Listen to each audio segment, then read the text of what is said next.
শুধু যে সে promo code দিয়ে 1xbet অ্যাকাউন্ট খুললে লাভ হবে তা নয়, প্রতিদিন ফ্রি বাজি ধরতে দরকার অফিসিয়াল প্রোমো কোড। আমাদের স্ক্রিনে দেওয়া প্রোমো কোড দিয়ে অ্যাকাউন্ট খুললে পাবেন প্রতিদিন ফ্রি বাজি ধরার সুযোগ। তো চলুন দেখিয়ে দিচ্ছি কিভাবে একটি সম্পূর্ণ ভেরিফাইড 1xbet অ্যাকাউন্ট খুলবেন। 1xbet অ্যাপ একটি অনলাইন বেটিং অ্যাপ, যার মাধ্যমে আপনি বিভিন্ন ধরনের স্পোর্টসে বেটিং করতে পারবেন। আরও আছে গেমস খেলে টাকা আয় করার সুযোগ। যাদের ফোনে 1xbet অ্যাপটি নেই তারা যে কোনো ব্রাউজারে গিয়ে অ্যাপটি ডাউনলোড করে নেবেন।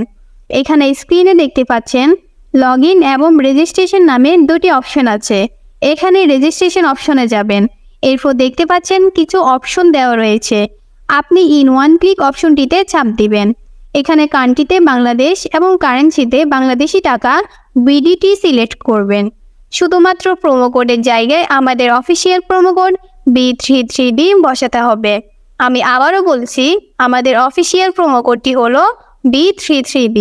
মনে রাখবেন, আমাদের প্রোমো কোডটি বসালে পাবেন অসংখ্য বোনাস এবং যে কোনো সময় বিকাশ, নগদ, রকেটের মাধ্যমে ডিপোজিট এবং উইথড্র করতে পারবেন। প্রোমো কোডটি বসানো হয়ে গেলে নিচের খালি ঘরটিতে টিক চিহ্ন দিন। এরপর রেজিস্টার বাটনে ক্লিক করুন। রোবট ভেরিফিকেশন চাইলে তা সফলভাবে সম্পূর্ণ করবেন। দেখুন, আপনাকে একটি আইডি আর পাসওয়ার্ড দেওয়া হয়েছে। এই আইডি আর পাসওয়ার্ড অবশ্যই স্ক্রিনশট নেবেন বা কপি করে রাখবেন।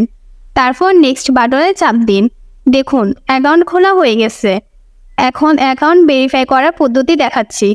এজন্য নিচের মেনু বাটনে চাপ দিয়ে উপরে পার্সোনাল প্রোফাইলে চাপ দিন। এরপর এরকম একটি পেজ আসবে। এখন ফোন নাম্বার লিঙ্ক অপশনে চাপ দিয়ে আপনার ফোন নাম্বারটি বসাবেন।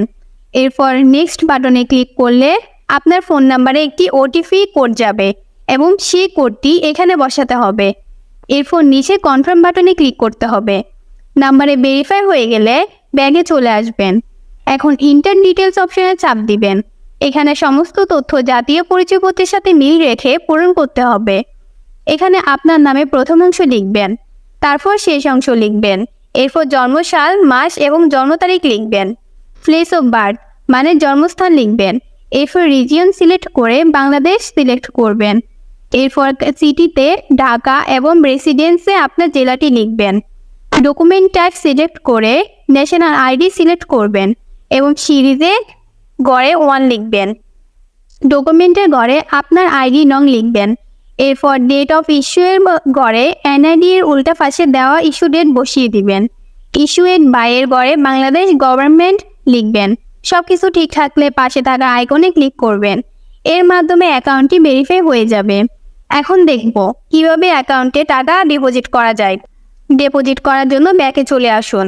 উপরে ডিপোজিট বাটন দেখা যাচ্ছে, সেখানে ক্লিক করুন। আপনারা দেখতে পাবেন এখানে টাকা ডিপোজিট করার অনেকগুলো অপশন রয়েছে।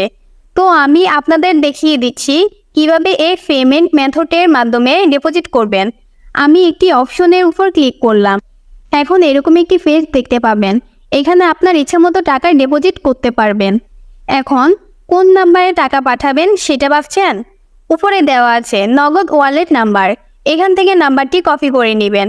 আগেই জানিয়ে রাখছি, এই নাম্বারটি প্রতিবার পরিবর্তিত হয়, তাই টাকা ডিপোজিট করার আগে নাম্বারটি কপি করে নেবেন।